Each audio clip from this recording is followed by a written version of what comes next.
Today I wanted to show you one of my favorite plants in the garden. That's the Siberian Iris. These beauties are a little different from the tall irises most people think of. They have grass-like foliage that stays upright and neat all season long.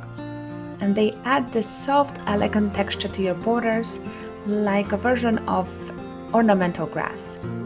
When the buds start to appear, they rise up through the leaves and add this amazing dimension and movement with hints of deep purple and blue peeking out. So I actually started with just 3 tiny pieces that I bought on Etsy, and they were barely more than a blade of grass. So it took some time. They were quietly spreading, and now 3 years later they've grown into this full lush clump that I really love. So if you're patient, you can start like me and let them fill in time. But if you don't want to wait that long, I would grab a larger division so you'll have this beautiful effect much faster. Now, even if they're not blooming, the clean, upright foliage stays looking great all summer.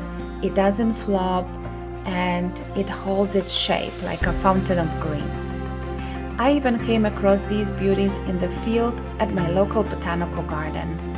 Needless to say, I'm in love and planning to add more iris varieties to my garden. If you love plants, design tips, and watching a garden come to life, subscribe to my channel. Happy gardening!